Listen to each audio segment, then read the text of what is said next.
Oke, kita mulai aja ya teman-teman ya. Nomor 11 dan semoga nanti bisa selesai sampai nomor 20. Nah, kita mulai yuk. Nomor 11 ini materinya mengenai elektrolisis ya. Elektrolisis itu jadi satu dengan sel volta di bab elektrokimia, ya toh? Soalnya seperti ini. Selama elektrolisis air laut dalam sel diafragma dihasilkan gas dan larutan NaOH. Pertanyaannya, perbandingan mol gas klorin, NaOH, dan gas hidrogen yang dihasilkan berturut-turut berapa? Yang dielektrolisis adalah air laut. Air laut itu apa? Air laut itu adalah larutan NaCl. Nah, air laut itu larutan NaCl. Larutan itu simbol fasenya atau wujudnya itu kan aquos, aki gitu kan. Larutan NaCl atau air laut itu mengandung ion Na+ dan Cl-. Nah, jadi langkah pertama untuk elektrolisis kita harus bisa mengion-ionkan larutan atau lelehannya, ya. Lalu kita bikin reaksi di katoda dan anoda. Jadi teman-teman perlu paham dan hafal bagaimana cara membuat reaksi di katoda dan anoda. Nah, katoda, anoda. Karena tidak ada keterangan katoda anodanya terbuat dari bahan apa, maka katoda anodanya bisa kita anggap inert. Apa itu inert?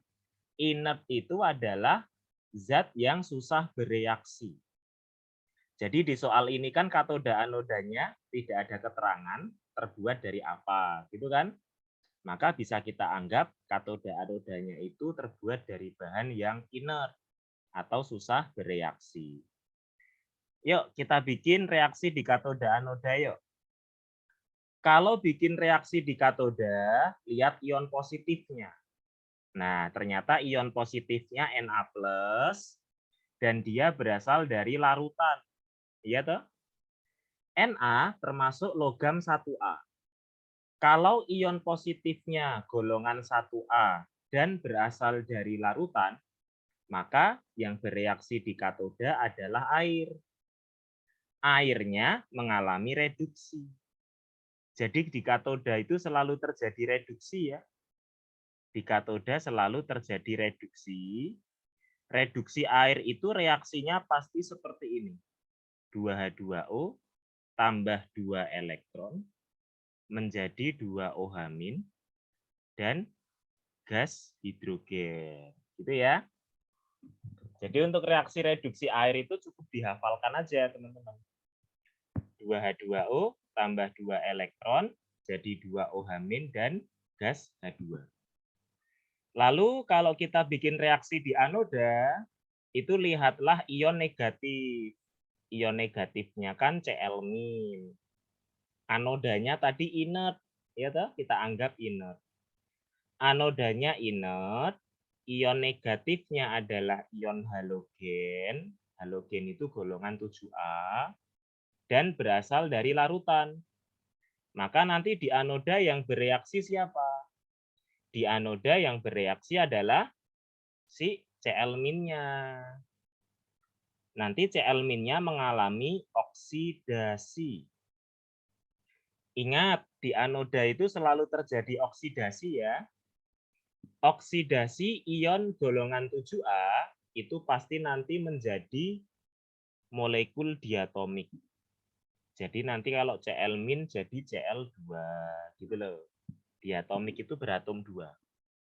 Kalau misal F-, F- nanti jadi F2. Br- jadi Br2. Gitu ya. Oksidasi ion golongan 7A. Jangan lupa reaksi oksidasi Cl- ini kita setarakan. Cl di kanan ada 2, maka Cl di kiri harus ada 2. Kita tulis koefisien 2 di depan Cl supaya Cl-nya sama-sama 2. Sehingga muatan di kiri jadi -2, ya enggak? -1 koefisien 2. Kita kalikan jadi -2.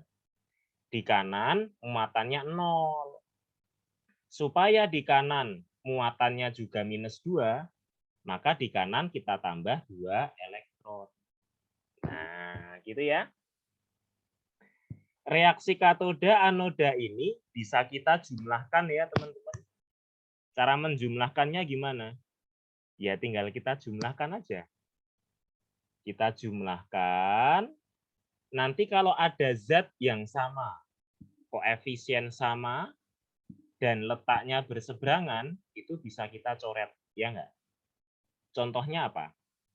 Contohnya elektron.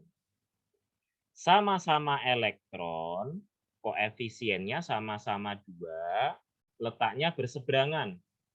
Elektron yang katoda ada di kiri, elektron di anoda ada di kanan. Maka bisa kita coret ya. Sehingga nanti hasil penjumlahan reaksinya gimana, teman-teman?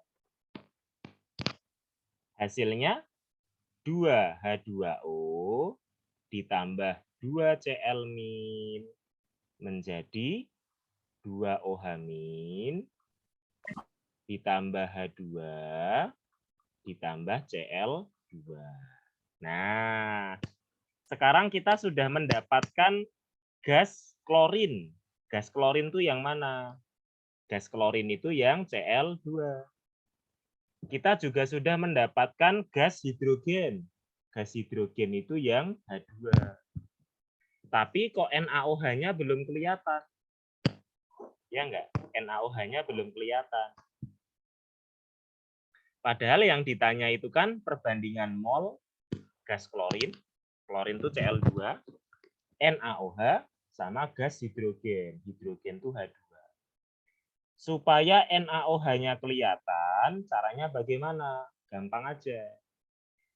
Reaksi hasil penjumlahan katoda anoda kita jumlahkan lagi dengan reaksinya NaCl.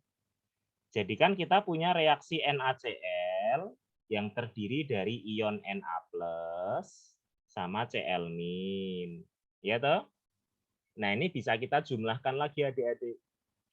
Nanti ada pertemuan antara OH- dengan Na+ nih.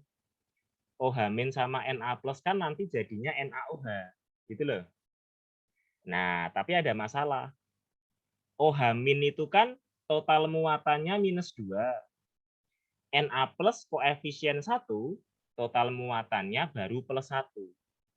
Kalau muatan minusnya itu -2, seharusnya muatan positifnya itu juga harus +2 toh, supaya bisa bergabung. Jadi syarat bisa bergabung itu kalau muatannya seimbang.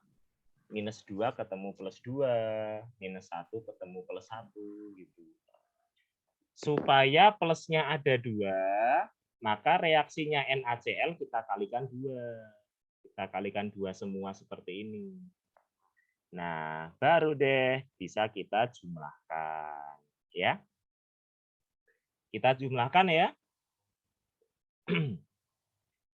Supaya nanti muncul NaOH. Gitu.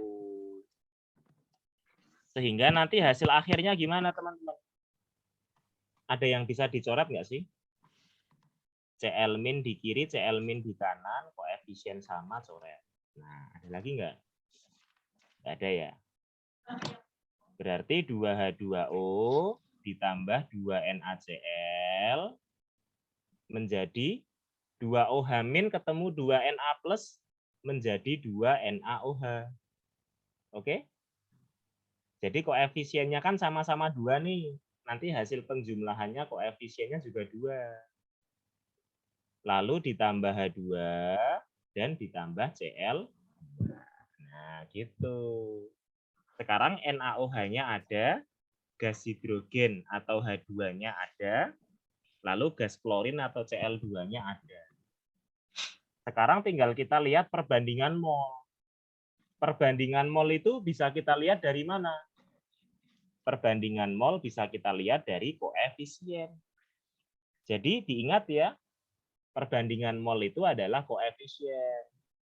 Koefisiennya NaOH adalah 2, koefisiennya gas hidrogen 1, koefisiennya gas klorin 1. Berarti perbandingan mol gas klorin, NaOH, dan gas hidrogen berapa? 1:2:1. 1:1 itu berarti jawabannya bebek. Gitu. Oke? Nah, sampai sini mungkin ada teman-teman yang ingin bertanya, silahkan. Bisa lewat chat atau bertanya langsung. Silahkan, ada nggak yang mau bertanya nih?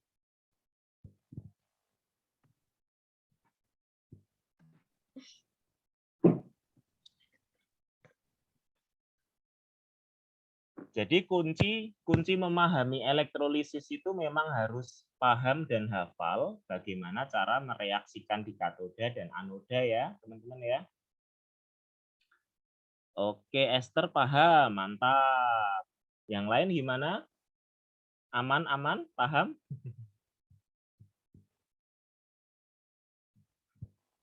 Bagi yang belum hafal cara mereaksikan elektrolisis di katoda dan anoda, mungkin itu bisa menjadi PR ya, dipahami bagaimana cara reaksi di katoda dan anoda. Berarti reaksi katoda anoda itu harus dihafal, iya. Karena kunci untuk menyelesaikan elektrolisis itu pertama-tama harus bisa mereaksikan di katoda dan anoda. Gitu. Jadi kalau kita sudah bisa mereaksikan di katoda dan anoda, itu 90% masalah elektrolisis sudah terselesaikan. Ya. Karena kunci menyelesaikan soal elektrolisis ada di reaksi katoda anoda. Gitu ya. Kalau untuk hitung-hitungannya sih nanti bisa pakai stokiometri aja adik-adik. Perbandingan mol itu kan koefisien toh. Nah, nanti tinggal kita cari molnya. Kalau mol Z sudah ketemu, kita jadikan gram bisa. Kalau molnya sudah ketemu, kita jadikan volume liter STP bisa. Gitu. Ya. Gitu ya, teman-teman ya. Oke. Mungkin kita lanjut yuk, nomor 12 yuk.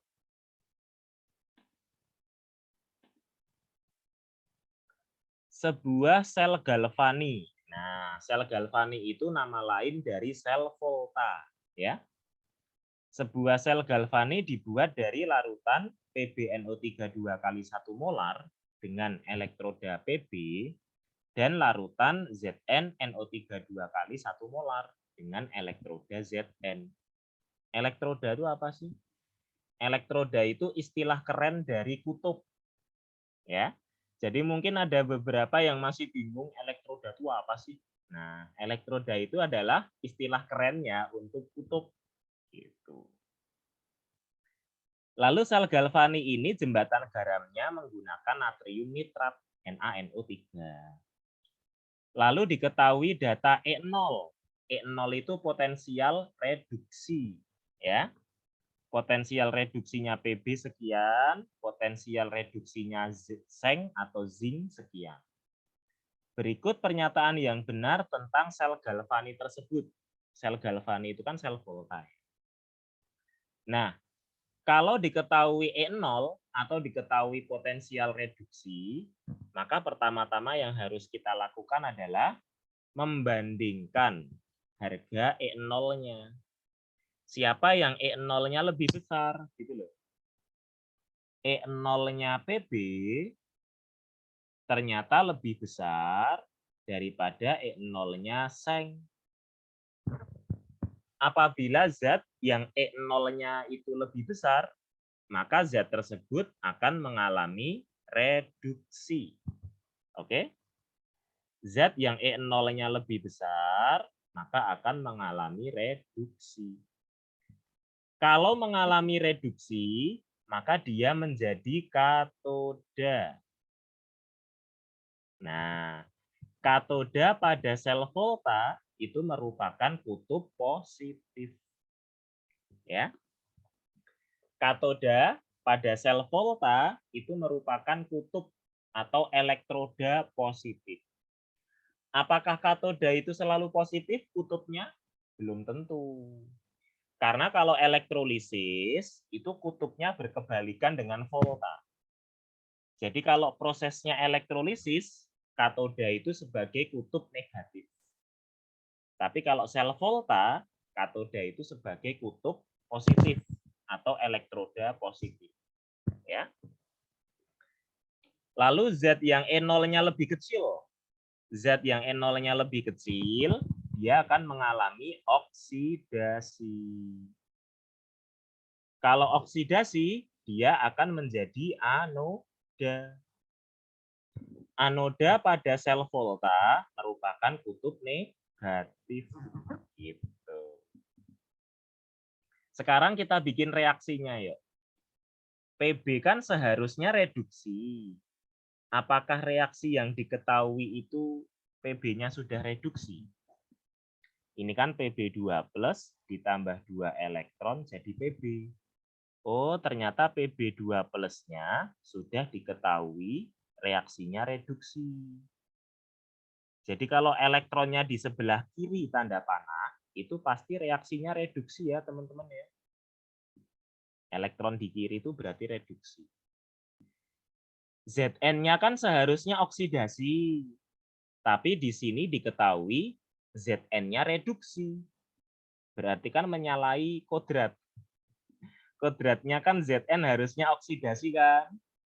Maka Zn-nya ini harus kita ubah jadi reaksi oksidasi. Caranya gimana? Reaksinya Zn perlu kita balik. Sehingga nanti reaksinya Zn menjadi Zn berubah menjadi Zn2 plus ditambah 2 elektron. Gitu. Nah, jadi kalau elektronnya di kanan tanda panah, berarti reaksinya oksidasi ya. Kenapa kok Zn-nya harus dibalik? Karena seharusnya Zn oksidasi. Sekarang kita lihat pernyataannya yuk. Yang A, konsentrasi ion Pb2+ menjadi lebih dari 1 molar. Perhatikan reaksi Pb2+, teman-teman. Ini kan Pb2+, dia sebagai reaktan, ya enggak? Reaktan itu takdirnya selalu bertambah atau berkurang? Reaktan itu takdirnya selalu berkurang. Wah, keren ya belajar kimia tapi membahas takdir ya. Reaktan itu takdirnya selalu berkurang, sedangkan produk itu takdirnya selalu bertambah. Karena Pb2 plusnya itu berkurang, maka konsentrasinya seharusnya jadi lebih kecil dari 1 molar. Berarti A salah, ya. Seharusnya Pb2 plus konsentrasinya lebih kecil. Elektroda negatif masanya berkurang. Elektroda negatif itu berarti kutub negatif. Tadi kutub negatif itu Zn, ya enggak? Nah, kita lihat nih Zn. Zn, anoda atau kutub negatif, dia sebagai reaktan juga. Reaktan itu selalu bertambah atau berkurang tadi? Selalu berkurang. Nah, Zn ini kan dia berkurang menjadi ion Zn2+, ya enggak? Seng itu wujudnya padat, logam padat. Kalau dari logam menjadi ion, itu pasti masanya berkurang. Ya. Kalau dari ion jadi logam, itu pasti masanya bertambah. Nah, berarti option B benar ya pernyataannya ya. Maka jawabannya bebek. Gitu. Karena Zn itu logam padat berubah jadi ion. Logam padat jadi ion itu selalu masanya berkurang. Tapi kalau dari ion jadi logam padat, masanya bertambah. Oke? Kalau yang C, potensial sel. Potensial sel itu apa sih? Potensial sel itu simbolnya E0 sel. E0 sel. Cara mencari E0 sel itu bagaimana? Caranya E0 zat yang reduksi dikurangi E0 zat yang oksidasi. Tadi kan yang reduksi itu kan Pb. PbE0-nya berapa? PbE0-nya minus 0,126. Dikurangi yang oksidasi itu zinc atau seng. Dikurangi minus 0,763.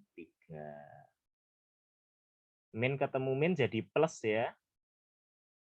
Berarti nanti 3 kurangi 6. 13 kurangi 6 itu berarti 7 ya. Belakangnya harusnya angka 7 belakangnya.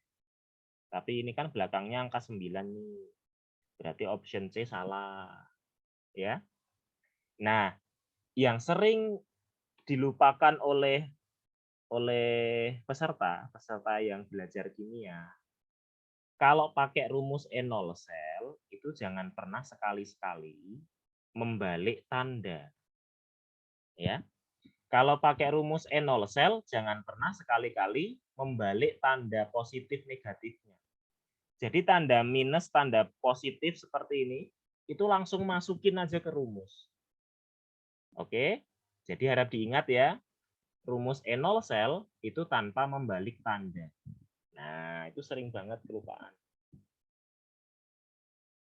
Oke, kalau yang D, arus listrik mengalir dari elektroda PB menuju ke elektroda seng. Nah, kita harus tahu nih, elektronnya itu mengalir dari mana? Aliran elektron. Aliran elektron itu mengalir dari anoda menuju katoda. Aliran elektron mengalir dari anoda menuju katoda. Bentar teman-teman. Tadi kan Zn itu kan reaktan ya. Berarti harusnya massa berkurang ya. Ini kok B malah massa bertambah sih? Berarti jawabannya bukan B ya. Sorry. Seharusnya Zn atau anoda atau elektroda negatif kan massa berkurang. Tapi kok di sini massanya bertambah. Berarti salah ya. Oh iya, Nawa, bener ya. Elektroda negatif itu kutub negatif sel volta itu anoda. Nah, di sini anodanya itu seng. Oke. Seng seharusnya massa berkurang, tapi tadi option B itu bilangnya massa bertambah. Berarti B seharusnya salah ya. Tadi kita salah. Kok kita sih? Saya yang salah. Saya salah ngilang tadi. Oke, berarti jawabannya nggak jadi B ya. Nah, kembali ke option D. Aliran elektron itu selalu dari anoda ke katoda. Dari yang mengalami oksidasi menuju ke yang mengalami reduksi. Yang oksidasi siapa? Zn. Yang reduksi siapa? Pb. Nah, berarti aliran elektronnya itu dari Zn menuju Pb. Tapi di sini yang diminta arus listrik. Arus listrik itu arahnya berkebalikan dari arah aliran elektron. Berarti kalau arah aliran arus listrik itu kebalikannya elektron ya. Berarti dari katoda menuju anoda. Dari Pb menuju Zn. Benar nggak yang D ini? Pb menuju seng. Nah, baru deh jawabannya delta. Gitu. Oke? Kalau yang E, konsentrasi ion seng jadi kurang dari 1 molar. Ion seng itu Zn2+. Zn2+ kan produk. Produk itu takdirnya selalu bertambah. Maka seharusnya konsentrasi ion seng atau ion Zn2+ seharusnya menjadi bertambah, bukan berkurang ya.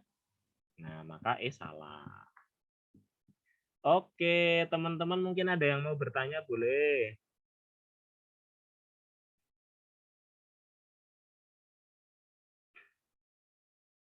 Oke, Nawa benar ya. Kalau B oksidasi itu massa turun, benar. Karena oksidasi itu dari logam padat jadi ion. Logam jadi ion itu pasti massanya berkurang. Atau istilahnya itu larut. Ya. Dari padatan jadi ion itu istilahnya larut. Kalau dari ion jadi padatan, istilahnya tuh mengendap. Gitu. Berarti di katoda, katodanya kan Pb ya, terjadi proses pengendapan. Kalau di anoda terjadi proses pelarutan. Zn larut jadi Zn2+. Silahkan teman-teman kalau mau bertanya boleh.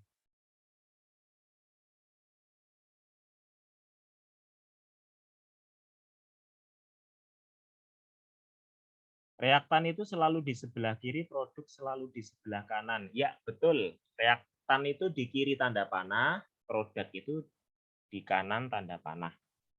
Reaktan selalu berkurang, produk selalu bertambah.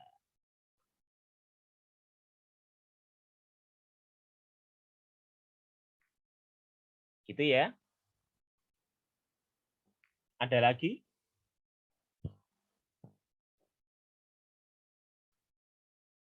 Tadi kalau dari ion ke logam itu massa bertambah. Iya, betul. Ion jadi logam. Reaktannya itu ion, lalu setelah jadi produk itu jadi logam. Itu massanya selalu bertambah.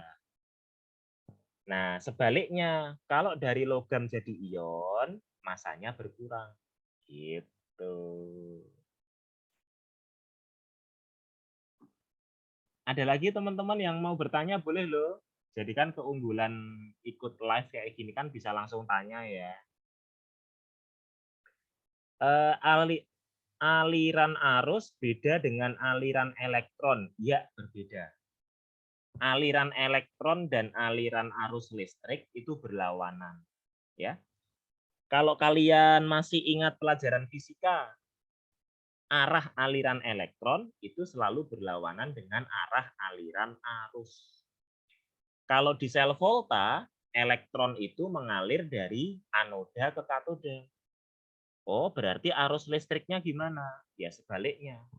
Dari katoda menuju anoda. Nah, sebenarnya banyak yang terjebak di situ ya. Banyak yang menganggap bahwa aliran elektron dan arus itu arahnya sama. Padahal arah aliran arus itu berlawanan dengan arah aliran elektron. Gitu. Oke, mantap. Nah, kita lanjut ya teman-teman ya. Kita lanjut nomor 13.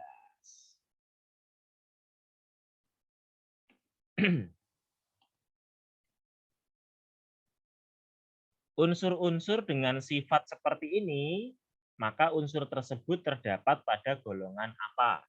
Nah, ini kimia unsur ya. Sifat-sifatnya apa ini?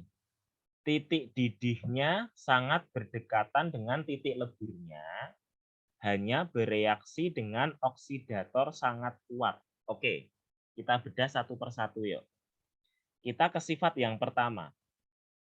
Titik didihnya berdekatan dengan titik leburnya. Maksudnya apa ini? Maksudnya setelah melebur, melebur itu berubah dari padat jadi cair ya. Dari padat menjadi cair itu namanya kan melebur. Terus kalau mendidih dari cair jadi gas. Ketika melebur dari padat jadi cair, langsung tidak lama kemudian dia akan berubah jadi gas. Gitu loh. Itu maksud dari sifat yang pertama ini. Titik didihnya berdekatan dengan titik leburnya. Ini misal ya, misal aja. Misal, contoh. Dari padat jadi cair, itu terjadi pada suhu misal 1 derajat Celcius. Dari cair jadi gas, itu terjadi pada suhu 1,5 derajat Celcius. Artinya apa? Artinya ketika dia itu melebur jadi cair, atau istilahnya mencair ya, dia langsung seketika itu juga tidak lama akan berubah jadi gas. Gitu, ya. Sehingga kesimpulan dari sifat yang pertama apa? Kesimpulannya. Oh, kesimpulannya ternyata unsur ini cenderung berwujud gas. Karena dia dari padat jadi cair langsung jadi gas. Nah, berarti unsur ini itu cenderung berwujud gas. Berarti dari sini kita bisa mengeliminasi jawaban. Alkali. Alkali ini adalah golongan 1A. Golongan 1A itu kan logam semua ya. Logam semua dan hampir semuanya itu berwujud padat. Kecuali cesium. Cesium itu wujudnya cair. Nah, oke. Golongan 1A atau alkali ternyata tidak ada yang berwujud gas. Karena 1A itu hampir semuanya padat kecuali cesium. Cesium itu cair. Alkali tanah. Alkali tanah ini golongan 2A. Logam padat, semuanya padat. Oke. Boron aluminium. Golongan boron aluminium itu golongan 3A. 3A itu juga merupakan golongan yang wujudnya padat. Ya. Jadi 1A, 2A, 3A itu padat kecuali cesium ya. Tidak ada yang berwujud gas 1A, 2A, 3A itu. Berarti ABC bisa kita eliminasi. Nah, ABC bisa kita eliminasi karena salah. Karena menurut sifat di atas, itu sifat unsurnya itu cenderung berwujud gas. 3A. 3A itu padat. Halogen. Halogen itu ada gasnya, ada padatnya, ada cairnya. Kalau gas mulia, semuanya gas ya. Gas mulia itu semuanya gas. Berarti kemungkinan antara D dan E. Terus kita lihat sifat yang kedua. Hanya bereaksi dengan oksidator yang sangat kuat. Hanya bereaksi dengan oksidator yang sangat kuat. Maksudnya apa? Oksidator itu zat yang mengalami reduksi. Ya. Berarti kalau oksidator sangat kuat, itu artinya adalah zat yang mudah reduksi. Oh, ternyata unsur ini itu hanya bereaksi dengan zat yang mudah reduksi. Karena hanya mau bereaksi dengan zat yang mudah reduksi, maka unsur ini termasuk unsur yang stabil. Nah, udah ketahuan kan sekarang? Jadi unsur-unsur yang stabil itu hanya mau bereaksi dengan oksidator kuat. Antara halogen atau gas mulia, mana yang stabil? Yang stabil adalah gas mulia. Gitu ya. Ya disebut mulia tuh karena stabil gitu. Oke? Gas mulia itu golongan 8A.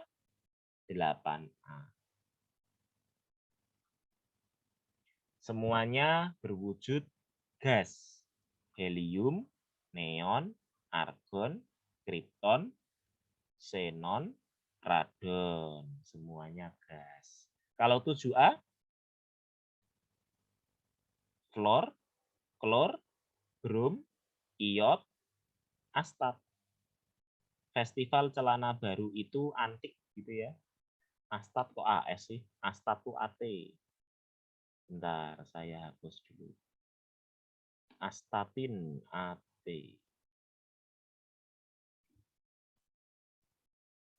Halogen itu wujudnya beda-beda loh ya teman-teman ya.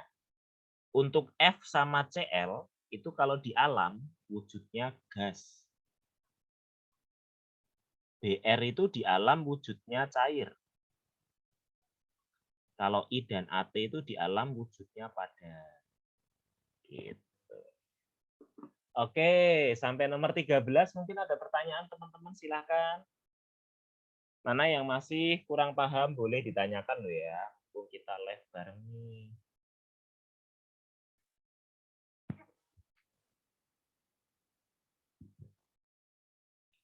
Silahkan kalau ada yang mau bertanya. Yang mana, ayo, yang mana?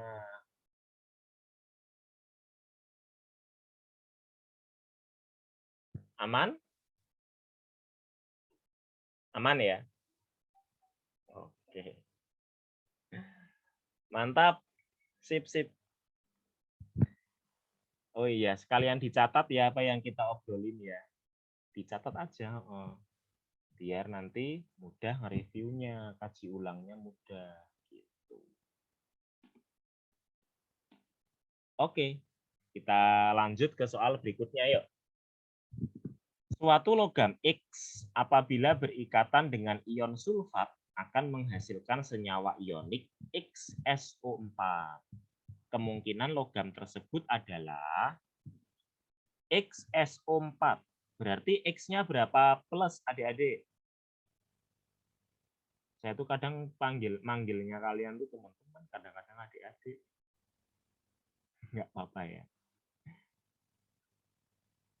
Berarti X-nya berapa plus ini?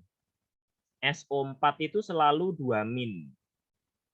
Berarti karena X-nya 1, SO4-nya juga ada 1, maka muatannya X ini haruslah 2 plus.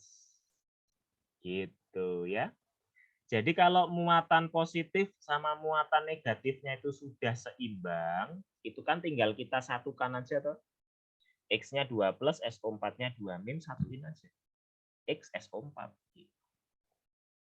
Nah, dari A, B, C, D, E ini mana yang muatannya 2 plus? AU itu aurum atau emas. AU itu muatannya berapa? Muatannya emas. Emas itu ada yang bermuatan plus 1, ada juga yang bermuatan plus 3. Oke, ini sambil dihafalkan muatan ya, karena muatan itu kan bisa jadi bilox. Muatan itu bisa menjadi bilangan oksidasi. AU plus itu berarti biloxnya plus 1. AU3 plus itu berarti biloxnya plus 3. Karena AU itu muatannya ada plus 1, ada plus 3, berarti kan nggak ada yang plus 2 tuh. Berarti A salah ya. BA. BA itu golongan berapa A? BA itu golongan 2A, ya enggak? Kalau golongan 2A pasti ya, pasti muatannya 2 plus. Ya sudah, berarti jawabannya BB. Kalium. Kalium itu golongan berapa? Golongan 1A. Golongan 1A itu muatannya juga pasti plus 1. Muatannya pasti ya. Jadi beda sama AU. AU kan muatannya bisa plus 1, bisa plus 3. Tapi kalau golongan 1A, 2A itu biloxnya hanya punya satu jenis. 1A pasti plus 1, 2A pasti plus 2. Na, natrium kan 1A juga toh. Berarti Na itu plus 1. Al. Al itu termasuk zat golongan 3A yang muatannya plus 3. Al itu selalu plus 3. Oke? Al itu selalu plus 3. Oh, berarti kalau 3A itu semuanya selalu plus 3, Kak? Enggak pasti. Contoh 3A yang muatannya selain plus 3 itu seperti gallium, indium, itu muatannya tidak hanya plus 3. Tapi unsur 3A yang muatannya pasti plus 3 itu cuma Al. Yang lain tuh nggak mesti plus 3. Oke? Apalagi ya, mungkin perlu dipahami juga, perlu tahu juga mana zat-zat yang muatannya itu pasti ya. Nah, oke, saya tulis di sini sekalian deh, biar coret-coretannya penuh. Besok toh waktu UTBK toh, kalian jangan mengkosongkan kertas coret-coretannya. Coret-coretannya itu diisi full aja. Biar kalau lawan kalian itu lihat kalian full ngerjain ngisi coret-coretannya tuh dia jadi minder. Jahat ya? Enggak lah. Jadi kalau kita melihat kertas coret-coretan yang full itu kan secara nggak langsung juga bisa menambah kepercayaan diri sebenarnya. Daripada kertasnya itu blank, nggak kalian isi. Oke. 1A itu pasti plus 1, 2A pasti plus 2. Apalagi? AL. AL itu pasti plus 3. F. F itu pasti min 1.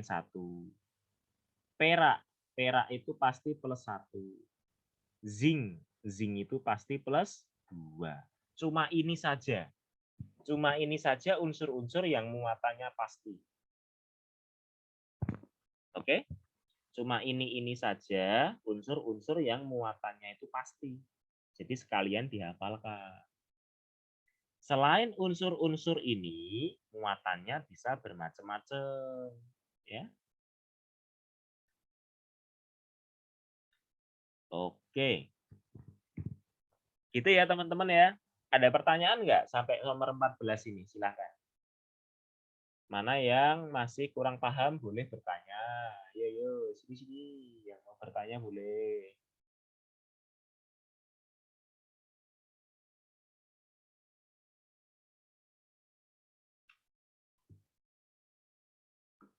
Belum ada? Belum ada ya? Oke. Kita lanjut ya nomor. Oh ini apa ini? Ada chat. Aman. Oke sip, mantap. Aman.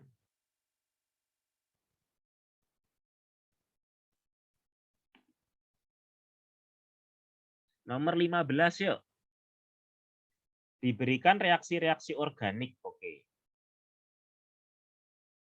Jenis reaksi di atas. Maaf ya. Jenis reaksi di atas adalah berarti kita harus tahu nama-nama reaksi tiap poin, ya toh. Poin 1 itu reaksinya namanya apa? Poin 2 itu nama reaksinya apa? Yuk. Ini ada di materi reaksi karbon ya atau reaksi organik.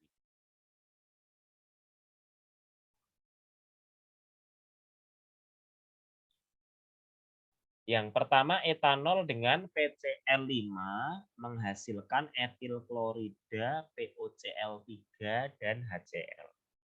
Etanol, eta itu C-nya 2. Eta itu C-nya 2, terus ada ol. Akhiran ol itu berarti gugus fungsinya OH ya. Kita gambar aja. C-nya 2, gugus fungsinya OH. Nah, ingat tinggal kita genapi hidrogennya ya. Karbon yang tangannya 1, hidrogennya ada 3. Karbon yang tangannya 2, hidrogennya ada 2. Nah, ditambah PCl5. Menghasilkan etil klorida. Etil itu CH3CH2. Etil atau C2H5. CH3CH2, etil klorida itu berarti setelah CH2 ada Cl. Etil klorida, POCl3 sama HCl. Oke.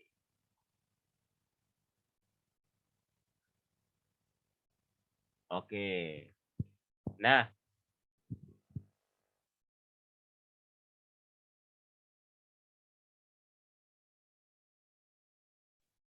sekarang kalau kita lihat ini mekanismenya reaksi ini gimana ini? Apakah ada perubahan jenis ikatan pada rantai karbonnya? Ada perubahan jenis ikatan enggak? Etanol itu jenis ikatannya rantai tunggal, ya toh? C dengan C tunggal, C dengan O-nya tunggal. Setelah reaksi jadi etil klorida, ikatannya tetap tunggal. Oke. Yang tadinya OH diganti sama Cl. Yang tadinya OH diganti sama Cl.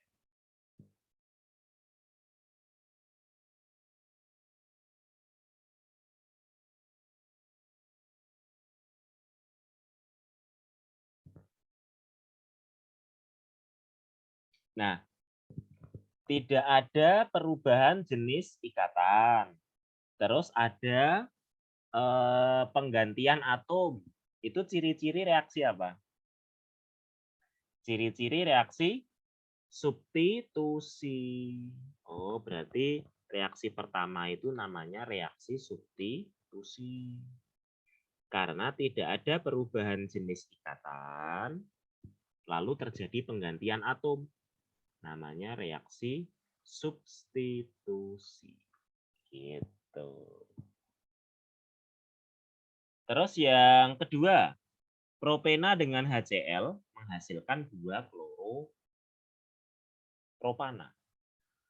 Propena itu berarti C-nya ada berapa, teman-teman? Propena, propa itu C-nya ada 3. C-nya ada 3, berakhiran ena.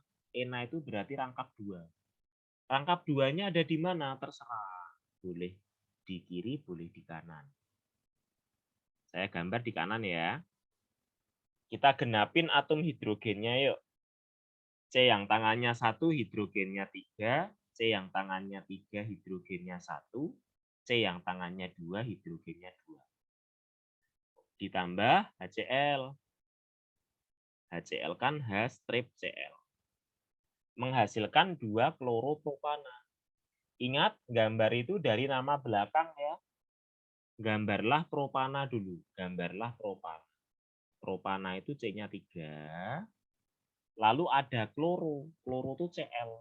Cl-nya di C nomor 2. Nah, C nomor 2 itu berarti yang tengah tuh. Tadi kan C yang rangkap itu kan C ujung yang ada rangkapnya nomor 1 ya. C ujung yang ada rangkapnya nomor 1. Terus setelah reaksi ada Cl di C nomor 2. Nah, gini. C yang tangannya 1, hidrogennya 3. C yang tangannya 3, hidrogennya 1. Berarti C yang mengikat Cl itu CH ya. C yang mengikat Cl ini CH. Karena dia punya 3 tangan, berarti hidrogennya ada 1. CH, Cl. C yang tangannya 1, hidrogennya 3. Nah, yuk, ada perubahan jenis ikatan nggak ini? Kalau kita perhatikan dengan seksama dan cara sesingkat-singkatnya. Antara C1, C2 kan tadinya rangkap 2 nih. Setelah reaksi antara C1 sama C2 ikatannya tunggal. Nah, dari rangkap jadi tunggal. Itu ciri-ciri reaksi adisi. Oke? Dari rangkap jadi tunggal itu ciri-ciri reaksi adisi. Oh, berarti reaksi nomor 2 ini reaksi adisi. A dan B salah ya.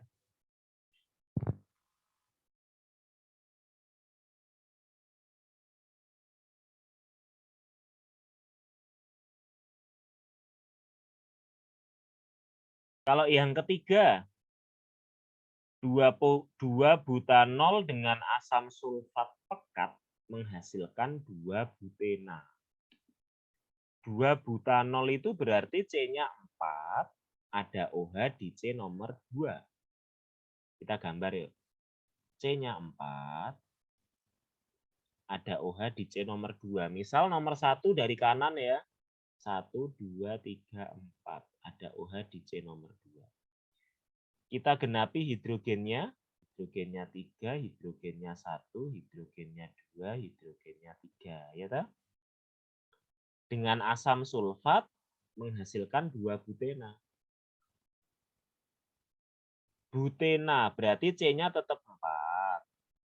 Tapi sekarang di C nomor 2 itu ada ena. C nomor 2 ada ena, berarti rangkap 2 ya. Nah, gini. Kita genapi hidrogennya. Hidrogennya 3, hidrogennya 1, 1 sama 3. Ada perubahan jenis ikatan nggak, teman-teman? Perubahan jenis ikatannya ada ya? Iya nggak? Yang tadinya ikatannya tunggal, C dengan C itu tunggal semua, C dengan O itu juga tunggal. Ternyata setelah reaksi, ada ikatan rangkap. Nah, kalau dari ikatan tunggal jadi rangkap, itu namanya reaksi eliminasi. Berarti 3 itu namanya reaksi eliminasi. Gitu. Oke? Eliminasi. Dari tunggal jadi rangkap.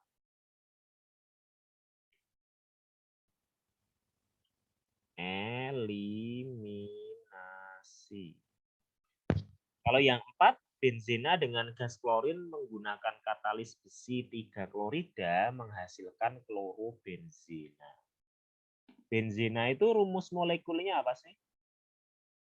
C6H6.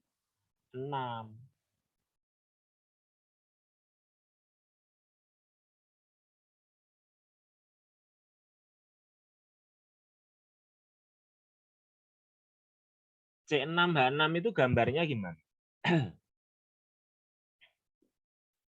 C6H6. Benzena.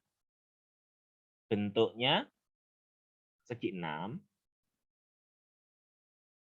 Iya toh? Terus nanti ada rangkap selang-seling.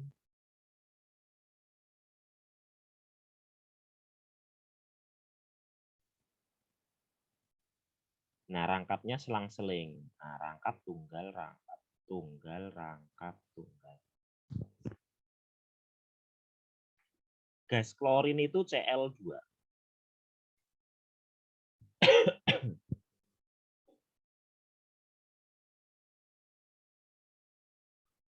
Nanti menjadi klorobenzena. Klorobenzena itu salah satu atom H diganti jadi Cl. Misal gini ya. Salah satu atom H diganti jadi Cl.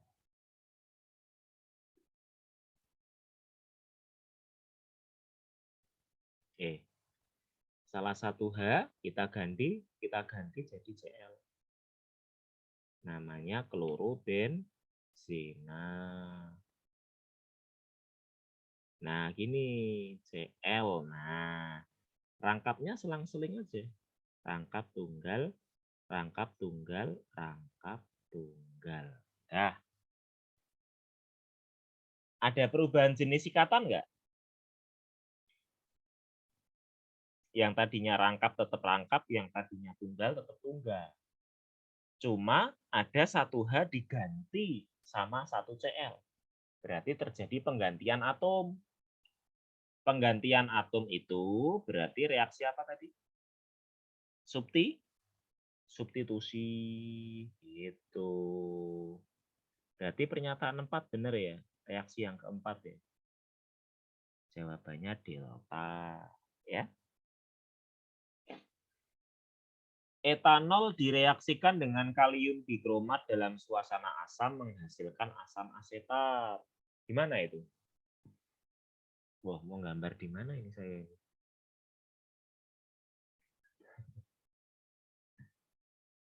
Etanol direaksikan dengan kalium dikromat. Bentar ya, saya tambah slide baru.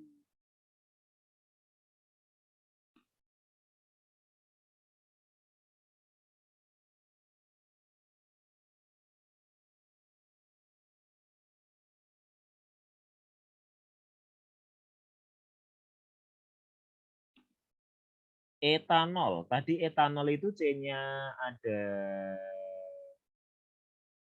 C-nya ada 2, ya toh?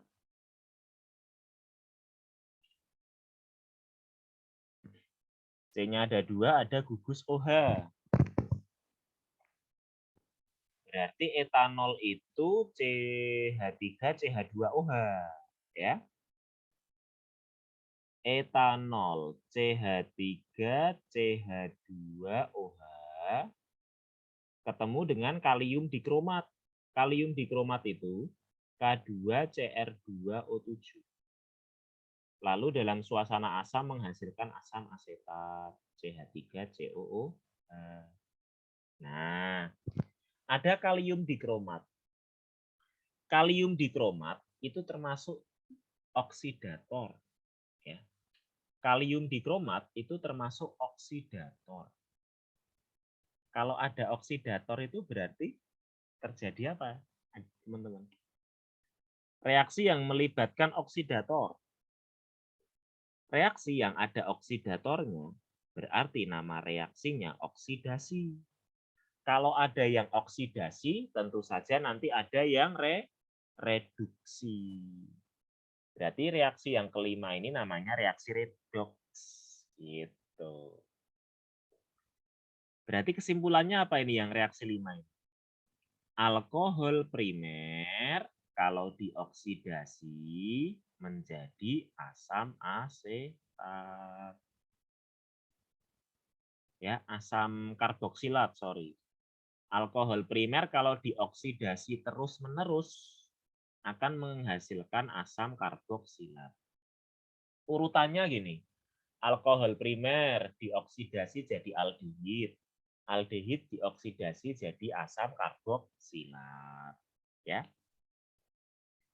Jadi kalau alkohol primer dioksidasi terus-terusan, nanti jadinya asam karboksilat. Nah, reaksi ini melibatkan oksidator. Berarti reaksinya oksidasi. Kalau oksidasi ada zat lain yang reduksi. Oh, namanya reaksi redoks. Gitu. Itu ya, teman-teman ya. Gimana sampai nomor 15? Ada pertanyaan boleh? Ada yang mau tanya sampai sini? Silahkan. Redoks.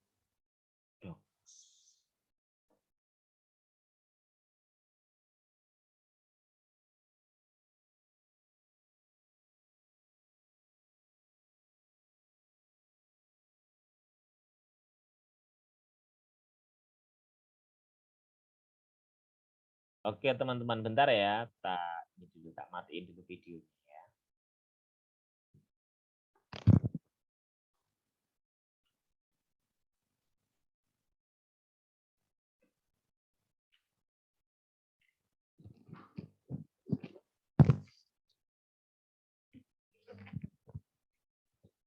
Oke, gimana teman-teman sampai sini? Aman?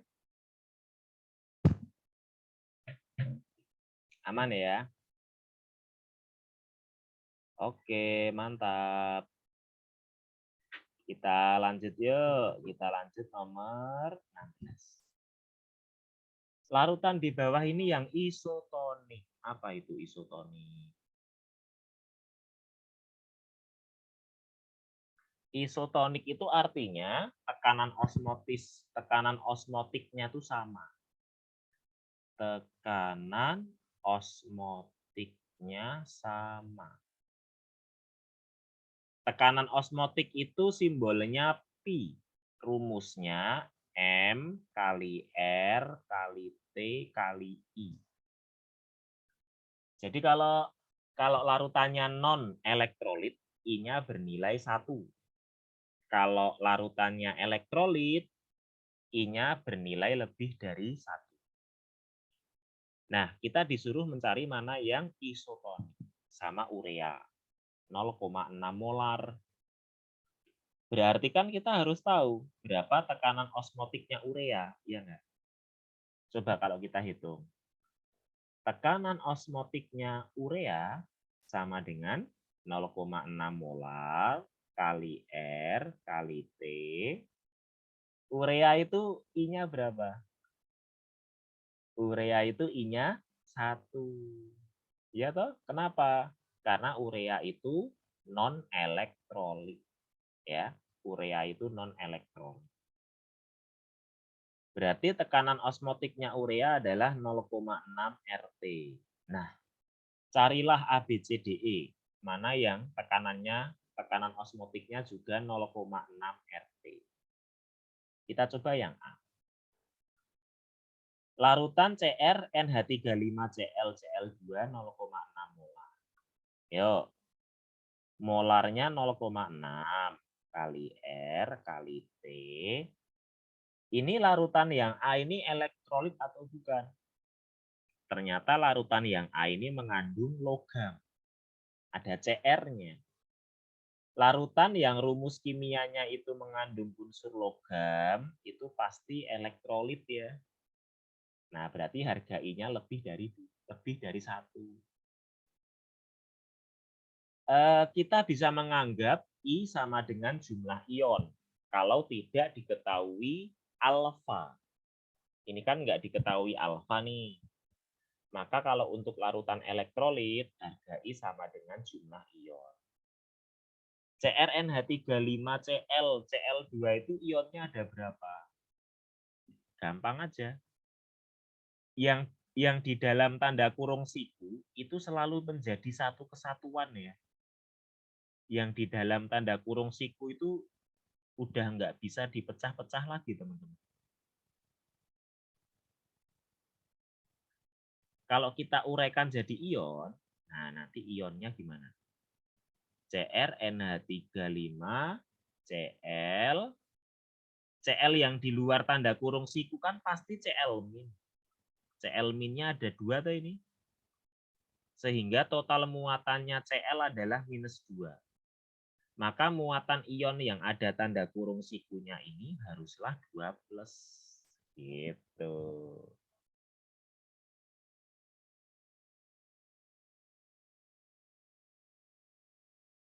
Berarti punya berapa ion? Punya 3 ion. Ion positifnya koefisien 1, ion negatifnya koefisien 2. 1 tambah 2 kan 3. Berarti ini punya 3 ion ya. Berarti I-nya sama dengan 3. I-nya sama dengan 3. Berarti ketemunya 1,8. 1,8 RT. Berarti A salah. Oke. Kalau yang B, larutan Al2SO43. Yuk. Molarnya 0,2 kali R kali T. Elektrolit. Karena ada logam Al. Ada logam itu elektrolit. I-nya berapa? Sama dengan jumlah ion. Al-nya 2, SO4-nya 3. Berarti I-nya 5. Berarti ketemunya RT. Ya enggak? Kalau yang C, glukosa. Nah, udah pada tahu ya kalau glukosa itu non elektrolit ya. Berarti I-nya 1. Ketemunya 0,4 RT. Kalau yang D, NaNO3 ada unsur logam itu elektrolit. I-nya berapa? NaNO3 itu. Na-nya 1, NO3-nya 1. Berarti 2 ion, I-nya 2. 1 RT. Berarti jawabannya yang E ya. A, B, C, D kan salah. Molarnya 0,2 kali R kali T. Na2SO4 elektrolit. I-nya ada berapa? Na-nya 2, SO4-nya 1. Berarti I-nya 3. 0,6 RT. Nah, sama toh seperti urea 0,6 RT. Jawabannya Eko. Gitu ya. Ada pertanyaan teman-teman sampai sini? Silakan.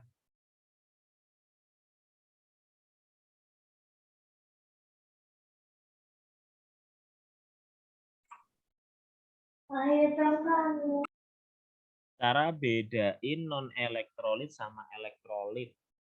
Elektrolit itu cuma ada asam, basa, garam. Asam itu kalau mengandung H+. Basa kalau mengandung OH-. Garam kalau ada ion logam. Jadi kalau asam, basa, garam pasti elektrolit. Asam kalau ada H+, basa kalau ada OH-. Nah, garam. Garam ini ciri-cirinya gimana? Garam ini ciri-cirinya mengandung ion logam sama mengandung ion NH4+. NH4Cl kayak, NH4NO3 kayak, NH4 2 kali SO4 itu garam. Cr, Al, Na itu kan logam. Nah, ini senyawa-senyawanya pasti elektrolit. Gitu. Ya. Gitu ya. Asam, basa, garam pasti elektrolit. Selain itu pasti non elektrolit. Ada lagi silahkan yang mau tanya boleh.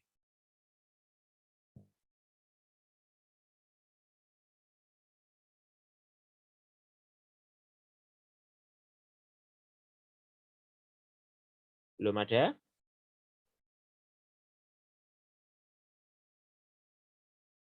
Lanjut ya.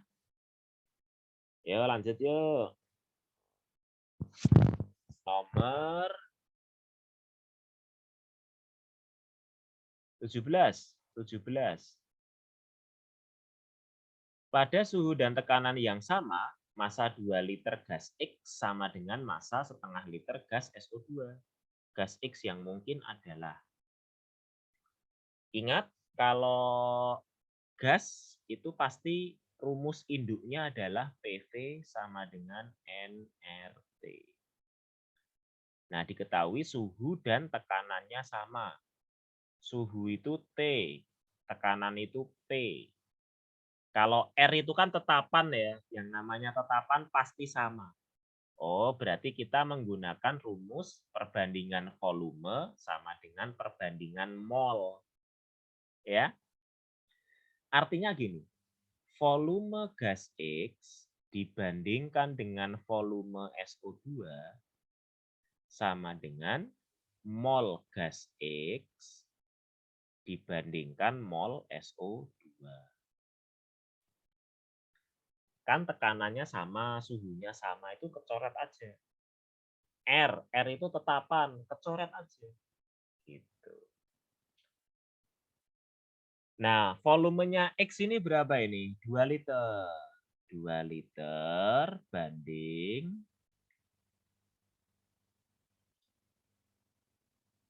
volumenya SO2 berapa? Setengah liter SO2, setengah liter.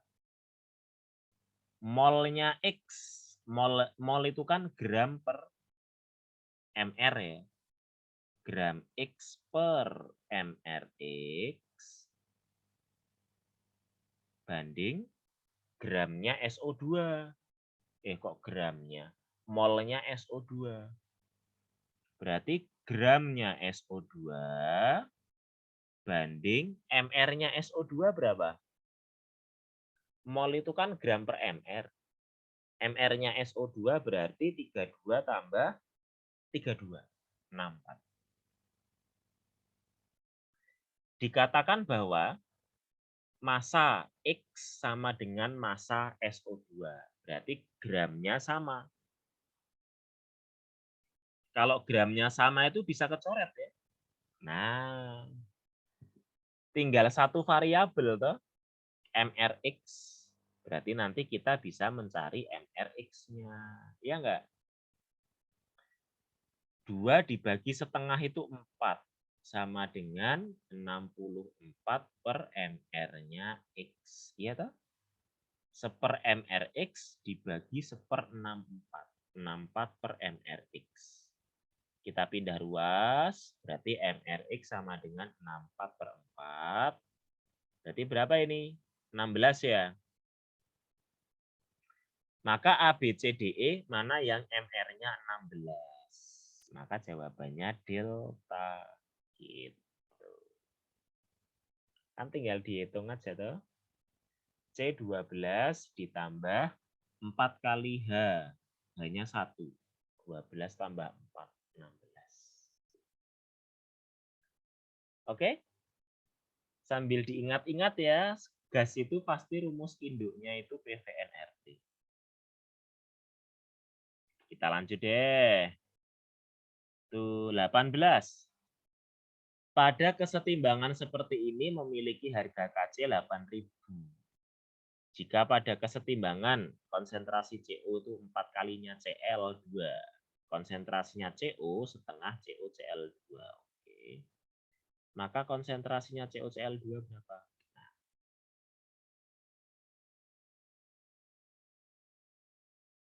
Berarti kita tulis ulang ya reaksinya ya. Gas CO ditambah gas Cl2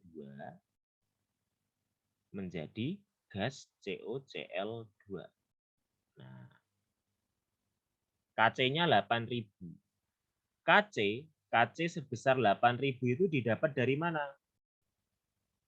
Dari konsentrasi produk pangkat koefisien dibagi konsentrasi reaktan pangkat koefisien.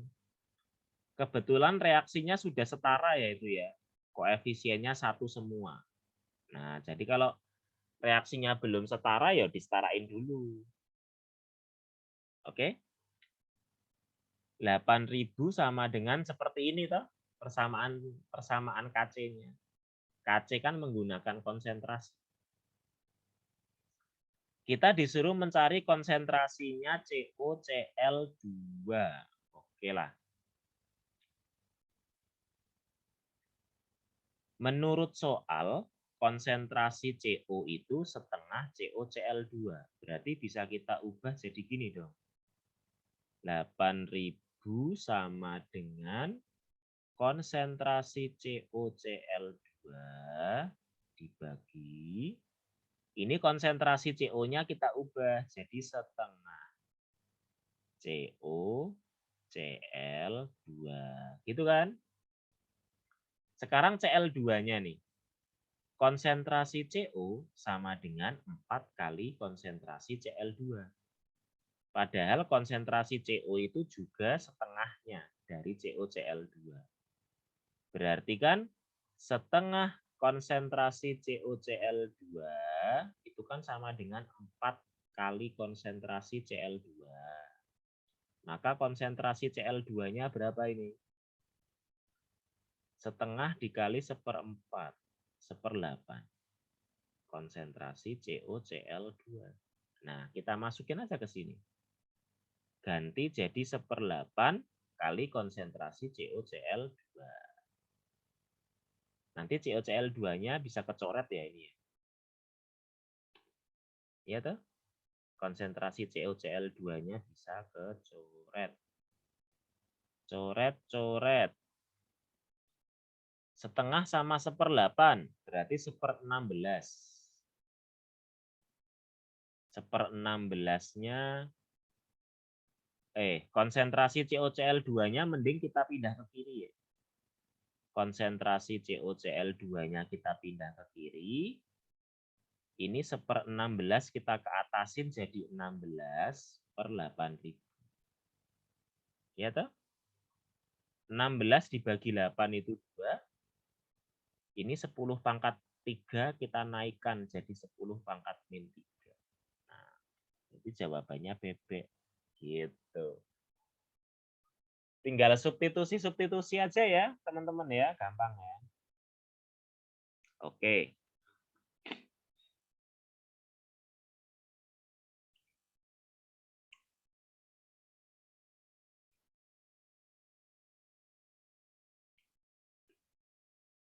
KC itu yang bisa dimasukkan ke dalam KC itu hanya zat gas sama zat aquos. Gas sama larutan. Solid, liquid itu nggak bisa dimasukkan ke persamaan KC. Ya.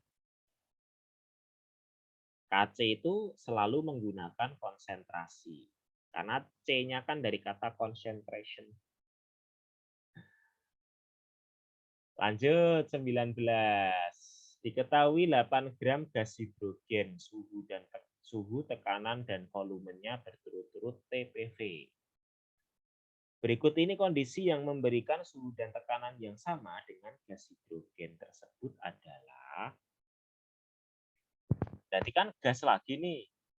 Gas itu rumusnya PVNRT. Nah, gas hidrogen ini tekanannya P, volumenya V, molnya berapa? 8 gram per mR. mR-nya 2 toh? H2. Ini harusnya ARH1 ya ini ya. Kok ini HE semua. ARH1. Berarti kalau H2 itu mR-nya kali R kali T. Nah, berarti PV sama dengan 4RT. Gitu ya. Berikut ini kondisi yang memberikan suhu dan tekanan yang sama. Suhu dan tekanan sama. Berarti kalau kita ubah jadi P per T, ketemunya apa ini? T-nya kita pindah ke kiri berarti 4R per V. Nah, carilah A sampai E, mana yang nilai P per T-nya itu ketemunya 4R per V. P per T, mana yang ketemunya 4R per V. Gitu. Coba yang A. Campuran 18 gram gas hidrogen dan 4 gram gas helium dengan volume V. Berarti kan gini, P kali V sama dengan, karena ada 2 gas campuran, maka molnya kita campur ya. 18 gram dibagi 2 ditambah 4 gram dibagi 4. Nah, kali R kali T. PV sama dengan berapa ini? 9 tambah 1, 10. 10 RT. Kalau kita bikin jadi P per T ketemunya berapa ya? 10 R per V. Kan nggak sama. Beda seperti yang miliknya ini, H2. 4 R per V ketemunya. Ini malah 10 R per V. Berarti A salah. Caranya gitu ya. Kalau yang E gimana yang E?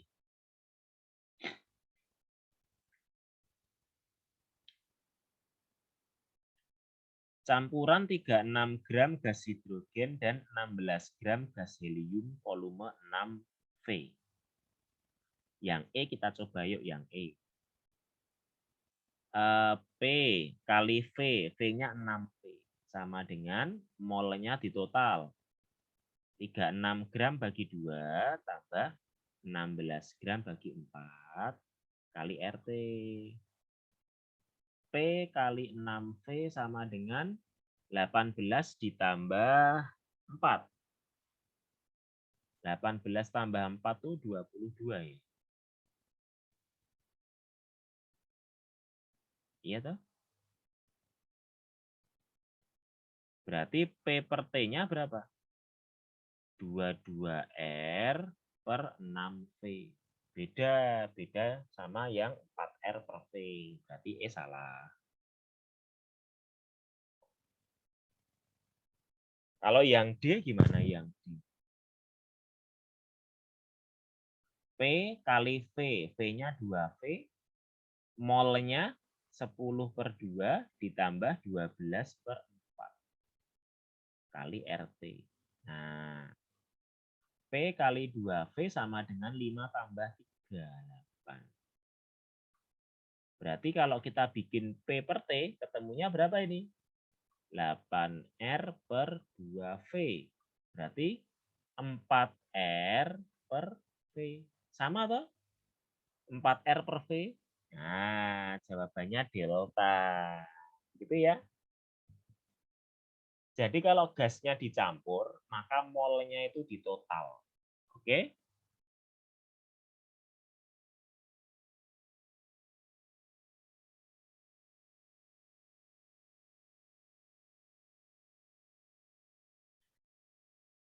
Yo, ada pertanyaan nggak sampai nomor 19? Ada yang masih bingung mungkin silahkan ditanyakan.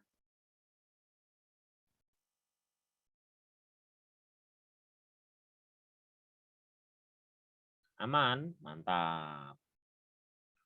Sip.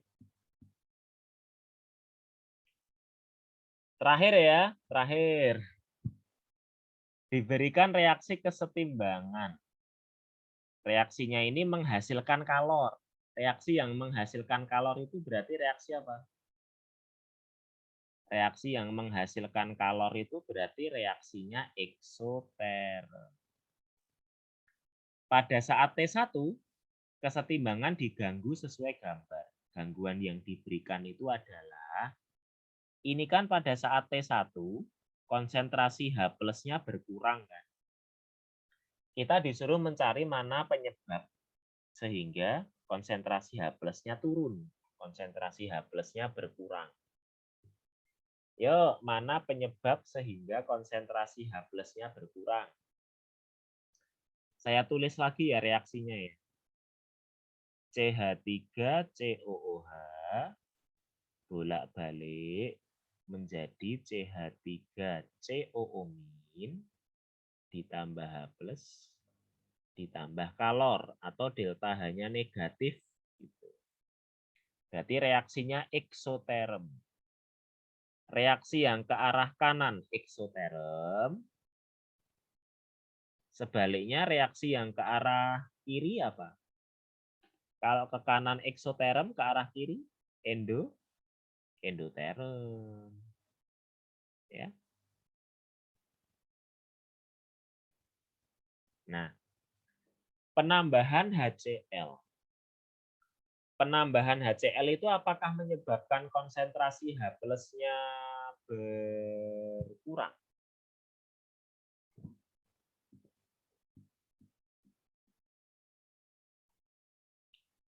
HCl kan asam ya.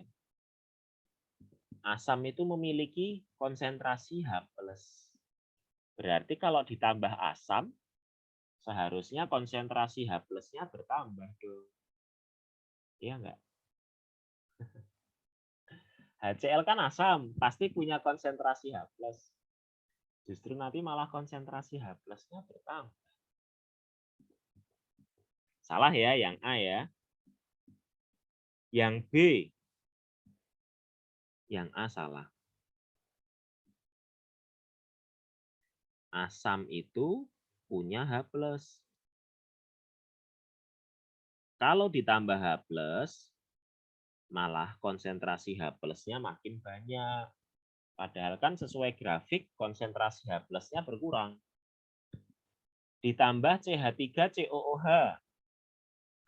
Kalau ditambah CH3COOH, berarti apa? Konsentrasi CH3COOH di kiri semakin besar. Konsentrasi besar. Kalau di sebelah kiri konsentrasi besar, maka di sebelah kanan itu konsentrasinya lebih kecil toh. Maka kesetimbangannya geser kemana? Geser ke kanan. Ingat, kesetimbangan itu selalu bergeser ke arah konsentrasi yang lebih kecil. Kalau konsentrasi kiri besar, maka konsentrasi kanan kecil. Kesetimbangannya geser kanan. Kalau geser kanan itu apa yang terjadi? Zat kanan makin banyak. Justru nanti CH3COO- dan H plusnya semakin banyak. Tidak sesuai sama grafik. Kurvanya kan konsentrasi H plus makin sedikit. Berarti B salah. Ya. B salah. Kalau yang C, CH3COOK. Saya hapus dulu ya. CH3COOK. CH3COOK itu mengandung apa? CH3COOK itu mengandung CH3COO-, iya enggak? Itu mengandung CH3COO- sama K plus toh. Kalau ditambah CH3COOK, justru nanti CH3COO-nya makin banyak, konsentrasinya besar. ditambah CH3COOK, berarti ketambahan CH3COO min, maka nanti konsentrasi CH3COO minnya besar. CH3COO min itu kan zat sebelah kanan. Kalau zat sebelah kanan konsentrasi besar, maka kesetimbangannya geser ke kiri. Geser ke kiri itu maksudnya apa? Maksudnya zat di sebelah kiri makin banyak. Kalau zat sebelah kiri makin banyak, sebaliknya zat sebelah kanan makin sedikit. Oh, berarti nanti pada kesetimbangan yang baru, konsentrasi H+ sama CH3COO min-nya makin sedikit. Gitu. Berarti jawabannya cendol ya. CH3COOK itu menambah CH3COO min. Berarti konsentrasi kanan besar, konsentrasi kiri kecil. Sehingga kesetimbangannya geser ke kiri. Setelah geser ke kiri, maka zat di sebelah kiri makin banyak, zat di sebelah kanan makin sedikit. Berarti nanti H+-nya itu semakin sedikit sesuai kurva. Gitu. Kalau yang D menurunkan suhu. Kalau suhu diturunkan itu geser ke eksoterm, ya enggak? Eksoterm ini ke arah kanan toh. Berarti kalau suhu diturunkan malah geser ke ekso, gesernya ke kanan.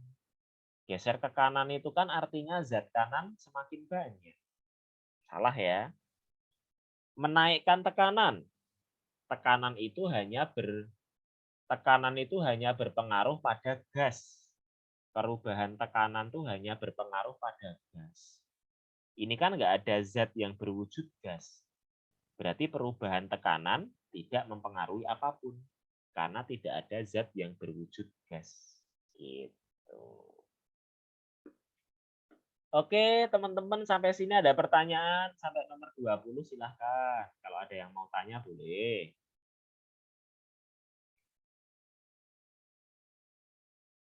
Bagian mana yang masih bingung? Boleh lu tanya. Kok mau nanya? Ya. Itu aku masih bingung yang nentuin konsentrasinya besar itu. Nentuin konsentrasi besar. Iya. Jadi kalau ini, contohnya seperti opsi C ini ya, ditambah CH3COOK. CH3COOK kan mengandung CH3COO min. Berarti kalau CH3COOK ditambahkan, maka nanti CH3COO min-nya semakin banyak. Konsentrasinya makin besar gitu loh. Jadi kalau dia ketambahan zat yang sama, konsentrasinya makin besar. Kalau konsentrasi besar, kita lihat ini zat sebelah mana ini? Zat sebelah kanan atau kiri nih? Oh, CH3COO min ini zat sebelah kanan. Kalau zat kanan konsentrasinya besar, otomatis zat sebelah kiri itu konsentrasinya lebih kecil gitu loh. Sehingga nanti kesetimbangannya geser ke kiri. Ingat, kesetimbangan itu selalu bergeser ke arah konsentrasi yang lebih kecil ya. Kesetimbangan itu selalu bergeser ke arah konsentrasi yang lebih kecil. Nah, setelah geser ke kiri, maka nanti zat kiri yang tadinya konsentrasi kecil atau tadi, setelah geser ke kiri, maka dia akan semakin banyak. Makin banyak konsentrasinya besar. Oke?